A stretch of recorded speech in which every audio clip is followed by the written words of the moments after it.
Hey guys, Alex Blake here, just pausing really quick before we get to today's episode and wanted to talk about Photo Camp. Photo Camp is my educational content weekend in Folly Beach, South Carolina, where we have 10 styled shoots, some amazing educational speakers, and we get to hang out together in a luxury camp house by the beach. Literally nothing better. And because I love you guys, I wanted to invite you specifically to apply for the 2025 Photo Camp.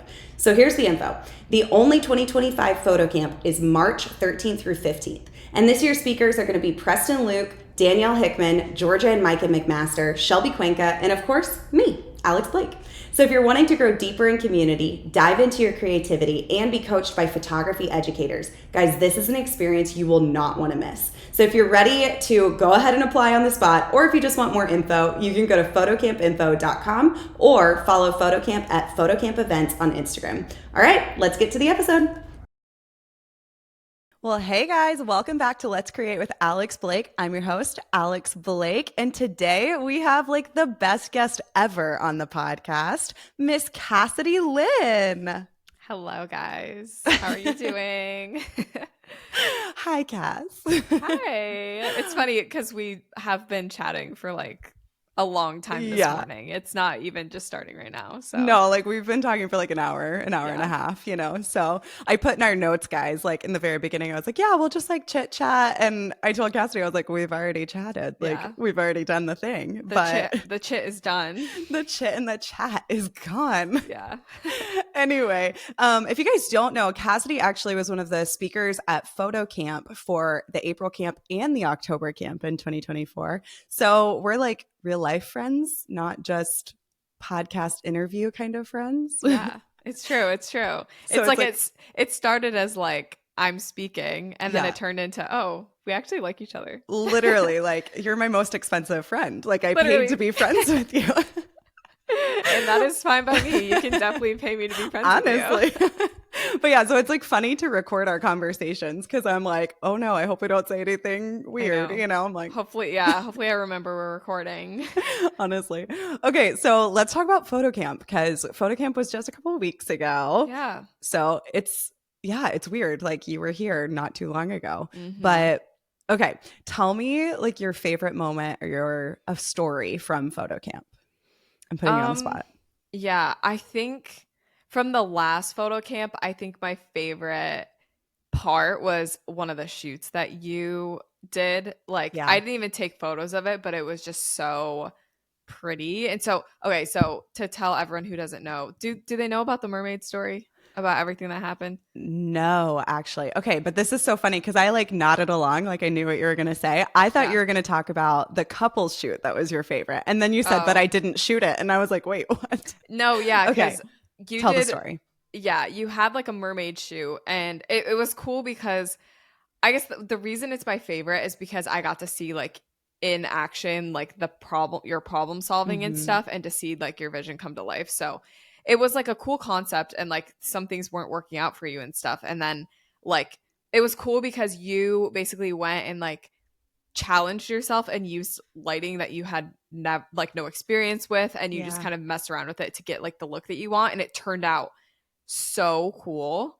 And to the point where I wish I like did portraits because I would totally like eat that up. But honestly, that was probably one of my favorite parts of Photo Camp was seeing the night before you were like stressed, trying to figure things out. And then like the next morning, it just turned out so amazing. And it was perfect. That is so cool that you said that. Because honestly, like that is one of my favorite parts too. But like nobody got to see that. Like the attendees didn't even know, that like I was stressed the night before. Like it's not working.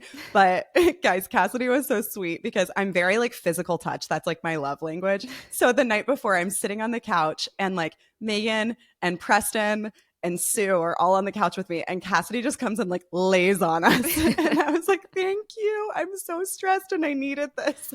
I feel so much better. No, but that is so true because like basically what was happening is we were supposed to have like a lining. We ended up having a pool in the studio, guys. And it was like so perfect for this mermaid vision that I'd wanted. We had her like sitting on a swing at first and then the pool was supposed to have this like blue lining, but then it looked like an above ground pool.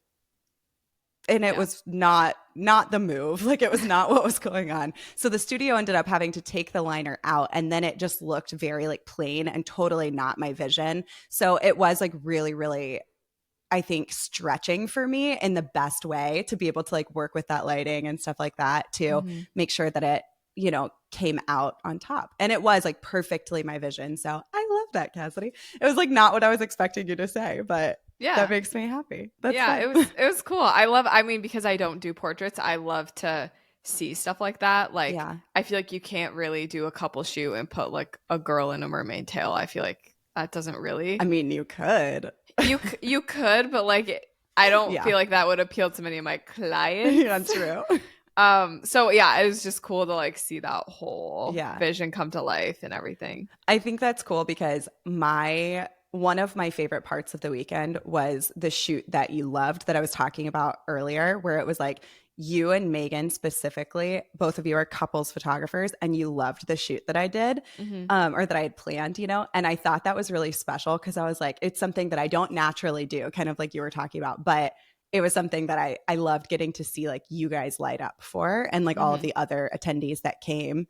Not that you guys were attendees, but like the attendees that came that were couples photographers, like watching them really love the date night shoot was special for me too. So I think that's cool. Just being able to like see the different niches of all the different shoots and like see what appeals to you in a different way. It's fun. Yeah. But okay, guys, we're going to go into a game later. I'm going to do some like rapid fire questions with Cassidy just for fun. But before that, I want to ask her some questions. So let's start with this. Cassidy, do you want to share like your photography journey? But then also like, I feel like now you are a photographer still, and I love that you're still shooting, but you're also an influencer. So maybe share like your photography and influencer journey. Sure. So how much time do we have? However long you want. I could talk about this for a long time. So basically I started doing photography when I was in college. And I joined the photo team at the college I went to. That was like my first time ever picking up a camera, and for me it felt very natural. I was naturally very good at it. I was like getting super good very fast, so it became very evident that like that's what I was supposed to be doing. So cool. Like the minute I picked up a camera, it just felt right. After a month, you know, the first month I had no idea what I was doing. But for it to only be a month is kind of crazy. Well, yeah, I was really thrown into it. I did not have anyone telling me how to do anything. So basically after I started doing like couples portraits. I would do a lot of photos of like my sisters and my friends and stuff.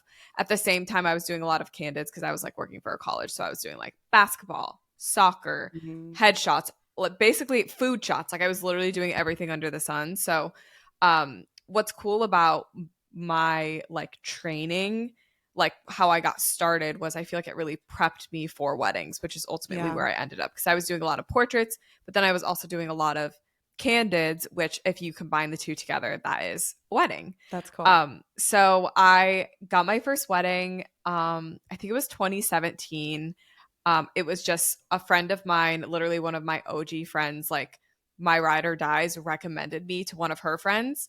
And I drove 12 hours to Pennsylvania to shoot my first wedding. Oh my gosh. I got paid $500, and my mom came with me because my mom's supportive. That's so a travel fee. Like, yeah, no, you got paid the travel fee ish. There was no travel fee. Like it was literally like we just went because I needed the experience. So I did that, and basically from there, after a couple more, like I had a few friends like model for me. I booked like another wedding. Again, it was a friend. Wow. And then it just kind of like started really snowballing from there. That's a lot of people's stories, but mine specifically, I felt like it was a lot of word of mouth paired with, you know, I was on the Knot at the time, and I lived in a very touristy area, so it just kind of worked. So yeah, it went from 2-3 weddings a year to being like 20 weddings, 30 weddings. Obviously I had COVID happen, and so I had to make a few adjustments to weddings and stuff, but for the most part, I just grew my business like that. At the time I was living in upstate New York, so I did end up transitioning my business home to Michigan. And at that point, it was basically like 6 months before I moved, I started to post like teaching videos on TikTok for photography. Can I interrupt really quick? Was that like with the goal of going into educating, or was it like, this is what I want to talk about and this is fun?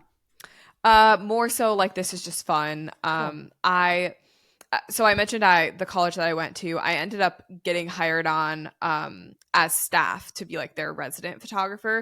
And Cool. essentially every year I was training these teams of photographers. So what I did my first year of coming in, not knowing how to do photography, I was then becoming the teacher who would teach Ooh, these some groups of like foreshadowing. yep. So I was teaching these like groups of four photographers every year. Some of them had no experience or whatever.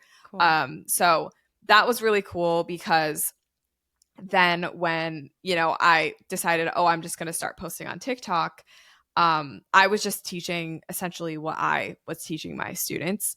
And just, all the stuff that I felt like was pretty common knowledge that I didn't know when I first started. And I still didn't know hardly anything at that point, but I was kind of faking it and just like posting. So I moved home to Michigan and essentially I really leaned into this education thing. My videos were doing well. Like I started to figure out what was working for me. I was growing, and so I was like, I'm going to keep shooting, but I'm really going to lean into this education thing. And it was kind of in an off season as well. I think I started posting in September or something, so it was winter for me anyway. So I started building products, and I just wanted like freebies. I just wanted basically people to have a means to learn from me outside of Cool. TikTok. And from there I started like my education business while also shooting weddings at the same time. That's kind of where I am today. That is crazy. When did you start your podcast? Oh, the podcast was, I think, 2021. I Okay. think May of 2021 is when I started it. And that was a rash decision. Like, it was not, oh, I've been thinking about this for months. It was I'm bored on a Tuesday. I'm going to order my podcast mic and Amazon Prime it. Stop. And then it came the next day and I recorded a few episodes. And then Charlie taught me how to edit it. And then I like reached out to my friend to make a podcast song. And then that was it. That is actually wild because now, if you guys don't know, I bet you're living under a rock if you don't know. But no, I'm just kidding. But Cassidy's podcast is called Oh Shoot, and it has, do you know how many downloads off the top of your head? 2 million. She says so casually, like, oh yeah, 2 million. Yeah, I do know that number actually. Thanks. Actually, yeah. But yeah, I mean, that's just pretty insane though that you like started it on a whim. Mm-hmm. Here we are, 2 million downloads later, like I found you through your podcast, I think. Yeah. I'm like almost positive. But yeah, I think you did. Yeah, but I think it's like such a means of marketing, like a podcast, but it's crazy that you would just start it like that. Did it take off right away or did you have to put some work into it before? It definitely, it didn't like just take off right away, but I do think I had the platform for it. And I think there was a little bit of a lack of it in the space at the time that I feel like it kind of just filled the hole that needed to be filled. It definitely took work. I would say like probably a year or so into it was when I really started to see like, okay, we're getting a significant amount of downloads. Yeah, we're making progress. Well, I definitely think it is like social media in the aspect of like the more consistent you are, the more people can trust you within the podcast world. So that's just a side note, but that was not in our notes. Okay, so my first question for you, you kind of already answered, but if there's anything else that you feel like you would want to throw into this answer, feel free to. But my first question was, what made you want to start educating other photographers and how did you take that first step? Yeah. So a big reason I wanted to start was because I felt like there was a lot of stuff that I didn't know when I first started, and I didn't know how to get that info. You can YouTube how to use a camera, but you can't necessarily YouTube like how do you set up, like how do you send emails to your clients and how do you like automate your photography business? Like that type of stuff didn't really exist. And so I wanted to basically put stuff out there that taught people exactly how to start everything from scratch, no matter what point you're at. So basically I wanted to put content out that I felt like I didn't have. And I also, like I said, I was teaching photographers at the time, so it just felt natural for me to teach. Specifically, I mentioned that I started on TikTok. I wanted to initially start on YouTube, and I do have a couple of really old YouTube videos from like way back in the day. But my sister actually told me, like at the time, I was like, oh, I want to start a YouTube channel. And she was telling me that like I should do TikTok. She was like, I feel like it's really taking off right now. Like you should try TikTok instead. So I did. And I'm so grateful I listened to her because Yeah, for real. I don't know if it would have taken off the way that it did necessarily. Yeah, I definitely think like when you started on TikTok was like the time where like now TikTok is so saturated that it is like harder to grow on the platform. But I do feel like you came at like the right time with the right information. Right. And then it just kind of like took off from there. Yeah. It's funny because when I started TikTok, everyone was saying that about like people who were already popular. It was like, oh, these people already, like the time has passed, like people have already made it big and grown and gotten lucky. So it's funny because at the time people were saying that and I still like did what I did. And so it just goes to show maybe there's not always like a perfect time, and you know, maybe your time is right now. You know what I mean? Like some people get lucky, but then there's also like there's I doubt that anyone actually gets lucky. You know what that's I mean? actually so true, because we think about like, so one of the other speakers and one of our other friends is Preston Luke. And Preston grew huge over the last year, but on Instagram is where it started. Like his growth started on Instagram, and Instagram is oversaturated. Like Instagram does have all of those things that I even just said. Like, you know, it's been around for forever. There's so many people creating content, but yet Preston, it took off, and then the rest is history, you know? But I also do think sometimes it does take like kind of what we were saying with the podcast, like the intentionality of like every week consistently posting, you know, sometimes it's more of a grind too, but that's really cool. What are some of like the challenges that you feel like you faced from like transitioning from being primarily a photographer, and you still are, but like, you know, to an educator, and then using social media to do that? Yeah. You asked what are the challenges? Yeah. Okay. There's so many challenges. Which one do I pick? I think a big challenge just in general with social media is getting in your head. There's a lot of comparison that comes along with social media, and a lot of like imposter syndrome, and I think that can be very paralyzing. Not just for me, but for a lot of other people. And I think I've gotten past that. You know, I still have moments where I'm like, oh, this person's photos are so good, I'm never gonna be like that. But for the most part, like when I was first starting, specifically like the education side of things, it was really hard because I didn't have like a ton of followers. Like I didn't know if what I was saying was resonating with people, you know, like, and so I just kind of had to believe that like I'm putting this info out there, even if 5 people see it, which at the time 5 people were seeing it, and that was it. So it's like that, and I had to just be okay with that and not have like an expected like end result. And it was hard because there were a lot of like podcasts that I listened to at the time, and like people that I really looked up to, and it was like I didn't want to compare myself to them. And I'm at right now where I'm at right now, I'm so glad that I didn't, because I think I would have done a lot of things out of just like inspiration, being like, oh, this person did this, so I have to do that. And I think one thing that I really try to focus on is just carving my own path and doing literally whatever I want to. And I think that's what's kind of set me apart a little bit. I think so too. It's just not following what everyone else does, and like not allowing that comparison to get to me. Because honestly, at the end of the day, social media is not that serious. Like literally think about the TikTok app. It is so unserious. Like like it's just never that serious. Like, so that's just something that's been helpful for me to remember. It's a really big challenge though. Like just I feel like you tell me that all the time. And just so you know, I'm not even kidding. I have like quoted you back in like June when we were together in Arkansas. You literally told me like, sometimes you just have to do things for fun. And it is stuck in my head. And legitimately, I think, no, we were talking about this podcast. I wanted to start a podcast. And I forgot about that. And like, that was the context of the conversation. Because I was like, well, if I do it, then I want to have this ready and this and this and this. And you were like, sometimes you just have to do things for fun. And that has stuck with me. It's now October.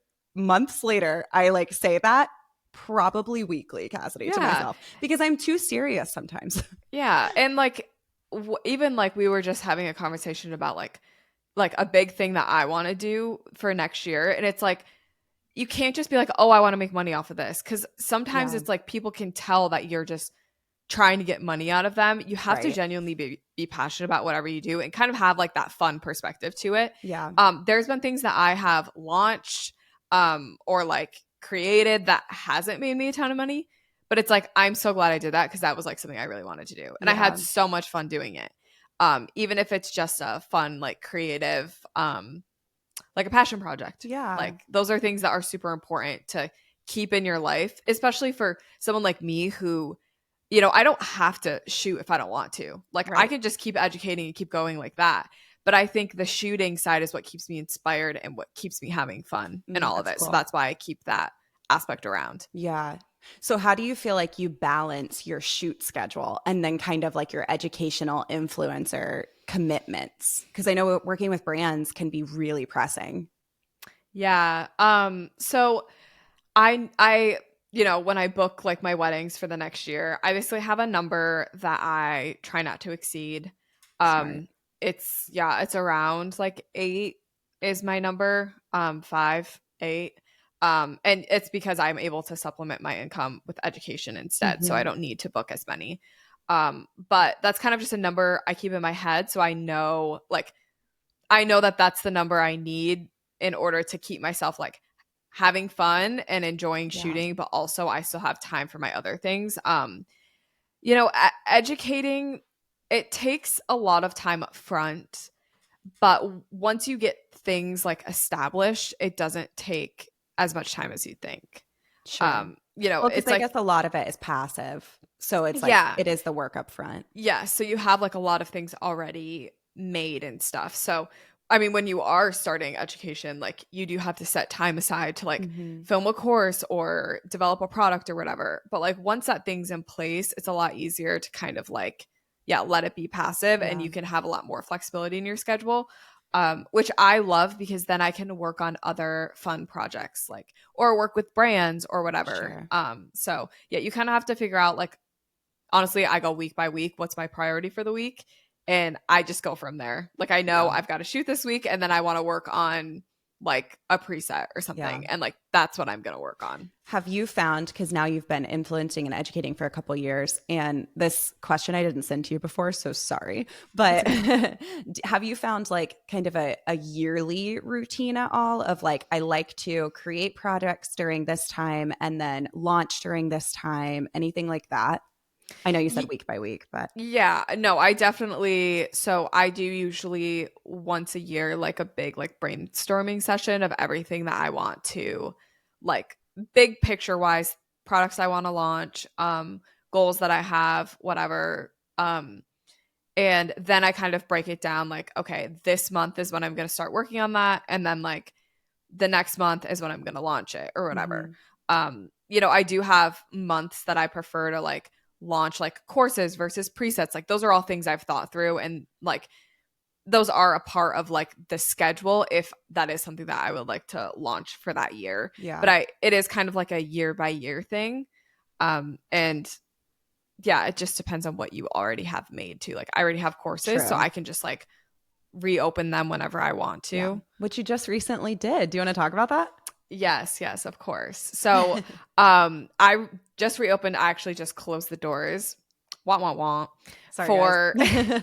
my two like flagship courses. One is called Back to the Basics. Pretty self-explanatory. It's like a basics photography course, but I have my Find Your Influence course, which is my newest course, and it's one of my like favorite courses because I'm basically teaching everything about how I became an educator, like all of the literally everything, like the nitty gritty details of like even hosting stuff, like where Yeah. things live, all that. I am reopening though in for Black Friday. So So right around the corner, guys, get to saving. yes, get to saving because I kind of do like a March and October, November reopen dates with my Cool. courses.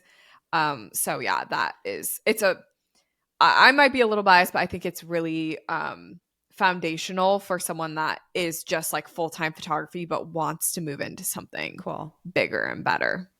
For them. Yeah. Yes. Yeah. Yeah. Yeah. That's good. Have you found that this is like totally random, but because you were talking about Black Friday, have you found that that's kind of like the best time to do a launch in a year? Not necessarily, no. Okay.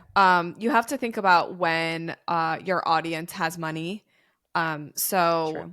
if you're like a wedding photographer, and you're marketing towards wedding photographers, they're going to have a lot of money at the end of busy season. Okay. So that's going to be a good time to launch something. But if you're just appealing to regular, like every photographer, some of them, it depends on how high your price point is too. Yeah, Because if sure. you're selling something for $50, that's not something someone really has to like save that much for. So you could really launch that whenever. I think there are like days of the week that are better for launching. Think about like when people have paydays and stuff like that. That's something important to think about. But yeah. Yeah, that's random, but I think it could be helpful for someone who's like really walking through, okay, when should I launch? As they're like thinking about their next year and stuff. Because we're going into fall, which is kind of crazy, but like next year is right around the corner. We're not going into fall. We're in fall. Oh yeah, we're in. Okay, well in Charleston, we're still trying to get there. Right, but it's like it is November. Yesterday, or the day before. I guess yesterday was kind of hot. I don't know. I've started wearing like a light layer.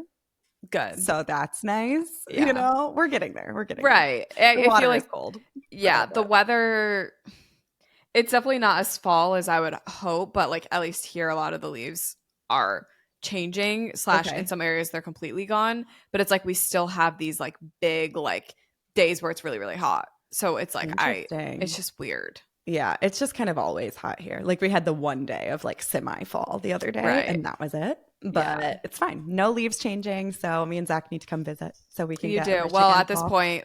Come back next year because they're gone. Yeah. Well, like I went to go like find a tree for like some photos I wanted to do yesterday, and like I was like, so where'd all these leaves go? Because they were here literally 3 days ago, and they're gone. So it's fine. It's fine. It's global warming, honestly. It really is global warming. It's not that kind of podcast, but global warming. Anyway, okay. What's some advice that you have for photographers that are looking to make like a similar transition as you into teaching or influencing? Okay, so if you want to transition, I think actually I do have like my 5 tips. Ooh, do it. This is the time. Yes. Okay. So 5 tips for transitioning to influencing or educating. Okay. I need to write these down. A lot of this is yeah, Alex, take notes. I'm taking notes. I'm just kidding. A lot of this is covered in my Find Your Influence course, like in detail. Number 1, establish yourself as a source of info. So if you want to get into educating, you have to be someone's go-to teacher. And that doesn't happen overnight. It's something that you have to build. You have to build that trust and build that relationship with people. So making yourself the source of information. Like if someone has something they want to learn, you're the one that they're going to. So a lot of that is going to be putting out free tips and tricks, like posting videos. Like that's really how you're going to get into it, is by, not gatekeeping anything really, and just putting it all out there to teach people, because ultimately that's how you're going to get people to trust you. And that's how you're going to create that like teacher-student relationship. Cool. Number 2, use every shoot that you have as educational content, as a content opportunity.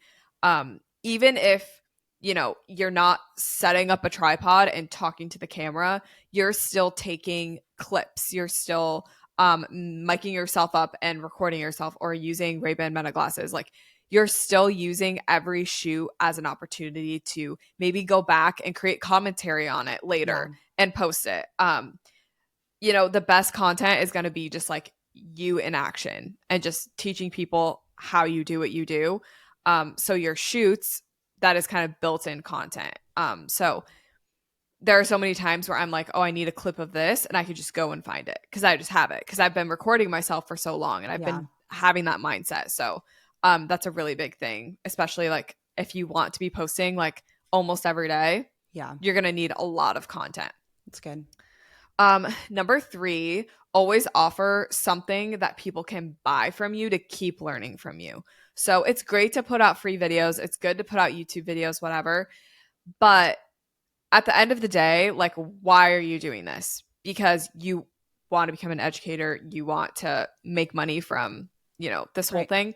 So allowing your audience to have another space that they can go and learn from you, maybe even just they just want to support you or whatever it is, that could be a $30 video guide on how to use your camera. Like it doesn't have to be anything crazy. It doesn't have to be like It's not that serious. yeah, You it's can do never that things for serious. fun. Just have fun with it. It doesn't have to be a 20 video course that you Yeah. spent, hours making. Yeah. It could literally be just a screen recording and you commentating like through a PowerPoint presentation. Yeah. A lot of my early video guides were that, and that was it.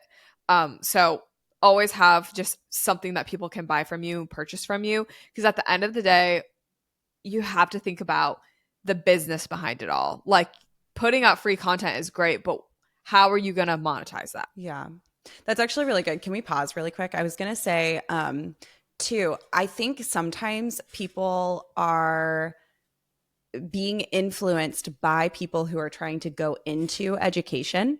And if you're a photographer that doesn't want to educate other photographers, that's not something that you want to like make money from. Be cautious with the reels that you're creating, and that the reels and posts that you're making are geared towards the audience you want to attract to make money from, which I know sounds like kind of icky, but again, this is business talk, right? So like, I think it is important, if you're a photographer that doesn't want to grow in influencing or educating, making sure that you are posting to a client-based audience, not to photographer audiences, because all you're going to do is collect photographers as your followers, Yeah. So just a little side note. Yeah. Okay. Back to the tips. Back to the tips. Number 4, focus on educating within your strong suits.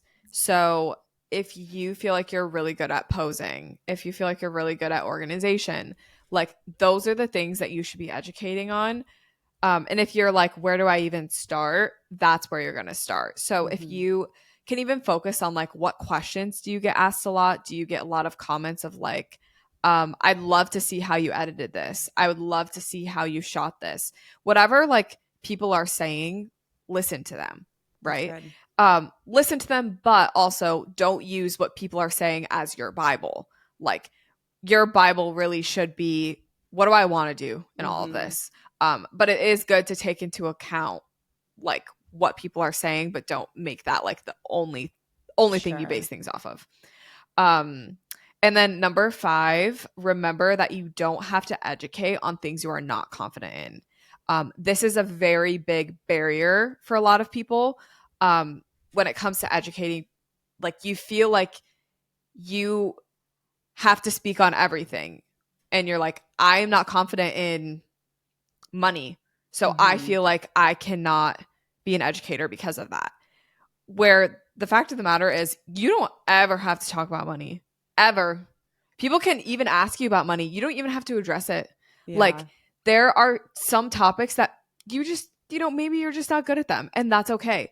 Like for me, there are a lot of technical things about cameras that I don't fully understand, so I'm not going to talk about them. I'm not going to talk about how like a mirrorless camera, how the sensor works, because I literally have no flipping idea.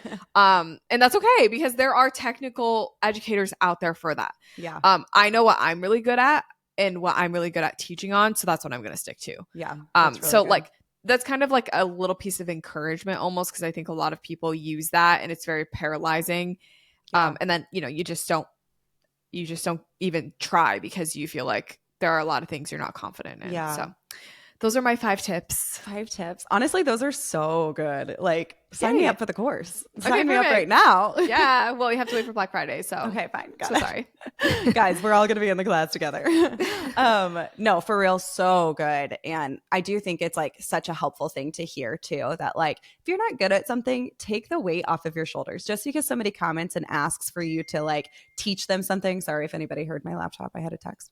But if somebody just asks for it, like, doesn't mean that you have to respond to it. That's okay. Respond to what you're good at. I love that. Okay, last question before we get into our rapid fire questions. What are some common misconceptions about being an educator or an influencer in the photography industry?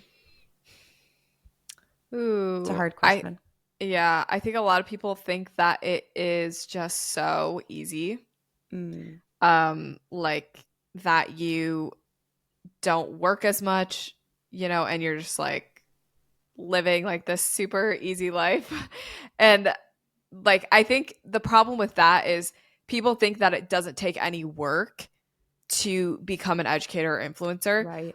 where, like we mentioned earlier, so much of the work is on the front end. So these people that you see that are chilling, going to Pilates, aka me, it's because I spent 2 years of my life developing products Hmm. and just really setting myself up to have the passive income so that I can do those things. Yeah. So a lot of people think, oh, it just happens and that's it. And then you just, life is so easy for educators and influencers. But the fact of the matter is there's so much planning that goes into it at first. Yeah. And then it's just like maintaining it. And then, Yeah. there's little things you have to do, but like marketing strategies and stuff. But the actual developing process was already done. So that's a misconception that I do want a lot of people to get out of their brains, because I do work. I work like, You work I'm hard. working. I see Yeah. it. I see it. Every single day I'm in this office doing my thing. It just, work Yeah. just looks different. That's what I was about to say too, because you didn't really speak to this, but there's also a lot of work that you do have to do currently when it comes to working with brands. And that's more on the influencing side than the education side. But like, sure, Mhm. your education is now passive because you did the hard work up front. But there's also like when brands need you to make re-edits and it's like 5 re-edits to the same video, it is a lot of work. And like people don't realize that it's a lot of work because the work looks different than photography work or whatever it is that you're coming from. Yeah. But you work really hard and I see it. Thank you. Thank you. It's funny because a lot of people think that you get rid of your clients when you become like an Mhm. educator influencer. But the fact of the matter is your clients shift from being people in the real world, like Yeah. people getting married, seniors, whatever. Your clients become Rachel at, I don't know, a company, at Yeah. Yeah. Walmart, like that becomes the Rachel who's head Rachel of at Walmart. influencing. Yeah, I I'm sorry. forgot Sometimes I'm that not was good at the thinking of like, example. It wasn't like Adobe. well, It it's was because I Walmart. work with Adobe, so like I I know, don't want so to you like don't want drop to say it. names. I know Yeah. it. I realized what you were doing, but it was still funny that you went with Walmart. Right. So like Rachel at Walmart, who is head of the Yeah. influencer partnerships, she becomes my client. Right. So it's like I have deadlines with her and I have deliverables with her. Right. It just looks different. And a lot of the times my brand work, it's not even something that I want to rely on income wise because it's so sporadic. You Sure. can't control like when people come to you for projects. Like it's just so random that it's Mhm. like sometimes you're swamped and then other times you have nothing. So like brand work is definitely very heavily glorified. Yeah, sure. People love to think that it's like this great thing that you get a bunch of free stuff, but it's like way more complicated than that. So Yeah. your clients become these people who want you to make videos for them and have edits for you, and you have to send concepts to them, and it almost feels a little bit like school. Like you have Yeah. homework, like I've got a brief I have to fill out by tomorrow at midnight, Yeah, you have and then deadlines. yes, deadlines, and then I have edits, and then I have to go. It's very interesting, the full Yeah. circle. See, to me, that sounds like so hard. It is hard, especially when Black Friday rolls around and I've got like Sure. 8 to 10 different brands I'm working with. Like I literally have to like keep it all organized in some way and keep track of all my deadlines, because Yeah. otherwise I'm not gonna. Do you have someone like an assistant to help you with that kind of stuff? Or is that I something you don't. do on your own? Hmm. No, I feel like I'm pretty okay with doing it on my own. There is like some people have like managers and stuff, and that Yeah. would be specifically for organizing the projects and also like getting you the deals themselves. But Hmm. I'm kind of at the point where I get a lot of the deals myself anyway. Like Yeah. people just reach out to me, so I'm kind of trying to cut out the middleman, someone that takes the cut and just True. be like, I can organize it myself. Like Yeah. I'm And I think it organized depends, enough. like, I think it depends on like where your giftings are too, just in general, like lean into Yeah, what you're good at. So if you're good with the organization stuff, you're good at the admin stuff, do it. If you're yeah, not, then don't. Yeah. yeah, Okay. Well, that exactly. was all that I had for you. Do you have anything else that you just want to like throw in there that I missed that you want to share with anybody before we go to rapid fire questions? Um, I guess like maybe a little piece of encouragement for anyone that does want to get into influencing or educating. If you guys like met me like in real life in person, just like on the street, you would probably not think that I am like an outgoing person that would post myself on social media. So I kind of want to just encourage the people that maybe feel a little intimidating with posting stuff and just let you know that like I am an introverted person. Yeah. And like I was still able to make this happen. So like don't feel like you have to be this certain like super extroverted, bubbly like person that, you know, that normally you'd think would be an educator. You can good. still do this if you feel like you're a little bit more introverted, but you do have to speak obviously like to the camera. So you have that's to push yourself. Yeah, it's really about stepping outside of your comfort zone. But yeah, I just want to encourage people to let them know that they can do it. You just kind of have to stretch yourself a little bit. I love that. I'm so glad that you said that because I do think that is like a big misconception that people have is like the only people that can influence or that can do this, or the personalities that look like this and mine looks like that one. So I can't do it, but you can. Yeah, I love that. Okay. Rapid fire photography questions with Cassidy Lynne. Are you ready? I'm ready. Okay. The first question, I am going to give this one a preface and then the rest of them, it's all a go.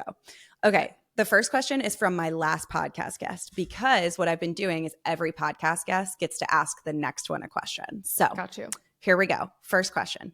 Unpopular opinion. Rapid fire, Cassidy. I know. I'm just like debating saying it because I know that it's unpopular. I love photo trends and I love shooting trendy. That is my unpopular opinion. That is unpopular, but we're going to move on. I'm not going to say anything about anything. I'm just going to ask the questions. I just think it's really fun and it helps me stay creative. Like, and it's just something that I think it's enjoyable to me. And you know what? If you have things to say about it, don't say them to me. You're so funny. No, I think it's fine. Okay, we're going to move on. Here we go. Okay, rapid fire questions. Dream shoot location.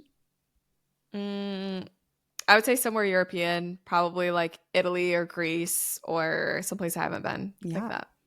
Low f-stop or high f-stop? Low, but like catch me shooting high sometimes. Editing trend you love right now?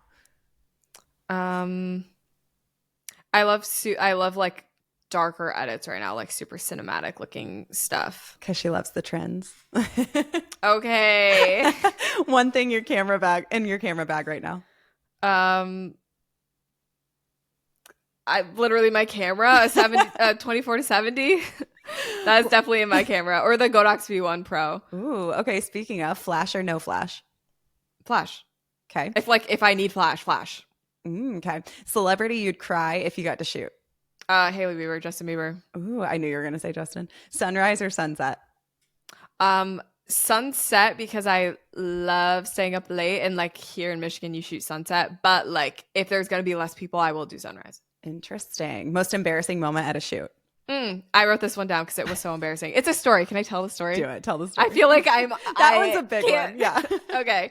So I do a lot of embarrassing things, I feel like, when I shoot. Because I'm just so locked in. I'm not like aware. And then we record ourselves, so you have to watch the embarrassing thing you did. Yeah. And I have like video evidence of this exact moment. Oh no. So I was shooting this wedding and they did the kiss and whatever, and they walked back down the aisle, for their exit.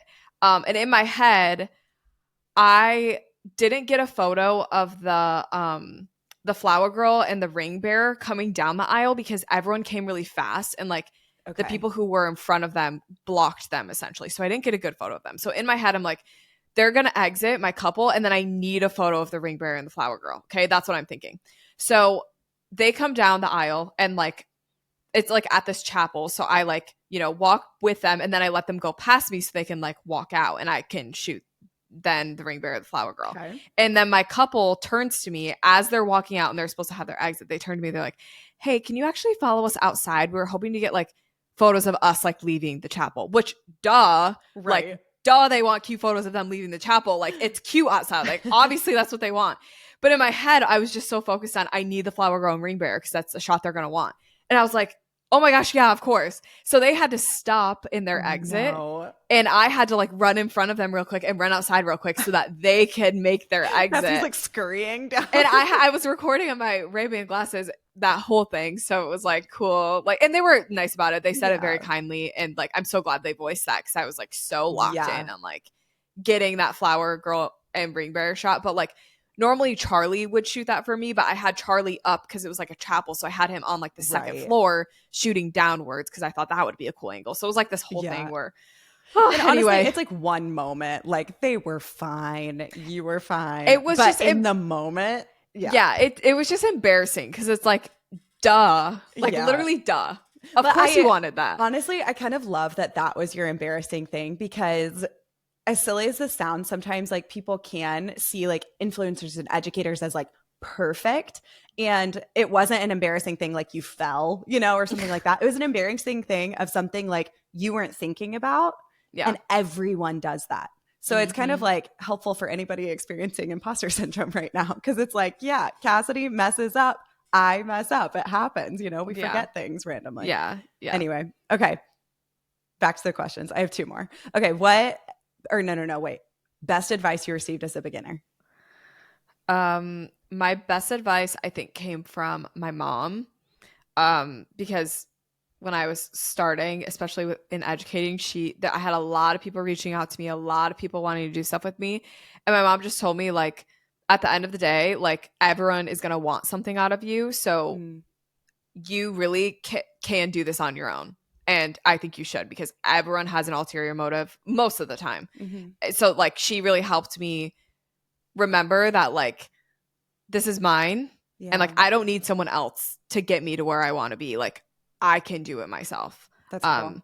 Which, it sounds a little weird. It sounds a little slimy. Like, oh, everyone's your op, which is not true. But, like, it's helpful to remember that everything you do, like, right.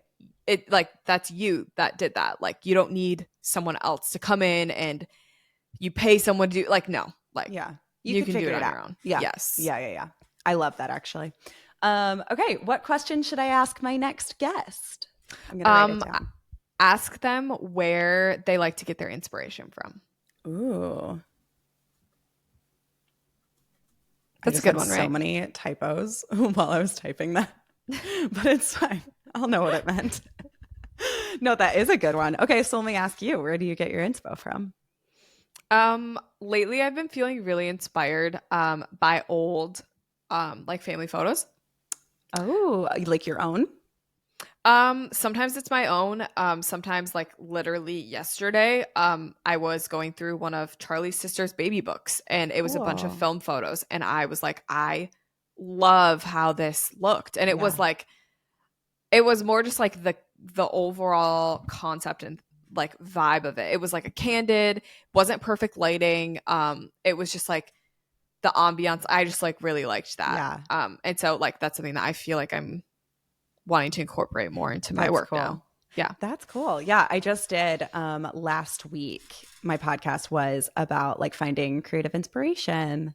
And I talked about Sue because Sue talked at photo camp and she was just like pushing herself and so creative because she was like scared to do it, And I feel like something for me is like I'm trying to get into more like creative portraits just for fun. Maybe they're not for a brand. They're not for a senior. It's like just for me because it's something that like I tend to like pull back from. So like pushing myself in that area. So I love hearing that. I might need to go through like my childhood pictures and get inspiration for a shoot from that. Yeah. I'll let you know if I do. I feel like I am just constantly like anything can inspire me. Yeah. And I think like you always have to be on the lookout for inspiration because I could be on a walk and I'll see something and it inspires me. Or I'll be listening to a song and I'm like, oh, I feel like this just really like this song matches the vibe of a photo I want to capture. Yeah. Right? Like it's just weird how like all forms of art connect. But yeah, I feel like inspiration could be anywhere. And that's like the sign of a true creative, I think. It's like when you can just like go on a walk and be like, a leaf. Oh, I see a photo shoot. Definitely not a leaf. Maybe 2016 me would be inspired by a leaf. Okay, honestly, that's so true. Like I like have photos of me with like a fall leaf over and my eye. a beanie on. Yeah. And I think I'm like absolutely eating. 100%. You probably had Converse on, like, oh, for sure. Skinny jeans. I love it. Okay. Where can everybody find you? So the best place to find me, I would say, is my Instagram. It's just at Cassidy Lynne. Lynne is with an E at the end. I mean, I'm on TikTok as well, Cassidy Lynne Photo. And obviously my podcast, Oh Shoot, new episodes every Monday. That is where you're gonna like really dive deep with me. So if you wanna like just hear me yap every week, that's where you're gonna find it. I love it. She also does really fun stories on there. I think those are my favorite episodes to listen to. So you guys will have to go find some. Cool. Well, like I said, Cassidy spoke at Photo Camp. If you guys are interested in Photo Camp, we have another one coming up in March. Cassidy, sadly, tears, is not speaking for this one, but we have amazing speakers kind of in place. And yeah, super excited. 5 educational speakers, 10 styled shoots, all in a luxury camp house by the beach. So make sure you apply if you're interested in Photo Camp. Okay, that's all I have. Anything else for the people, Cass? No. Okay. Thanks for having me. I love it. Love you guys. I will see you guys next Thursday. Bye. I just want to make something that matters to myself.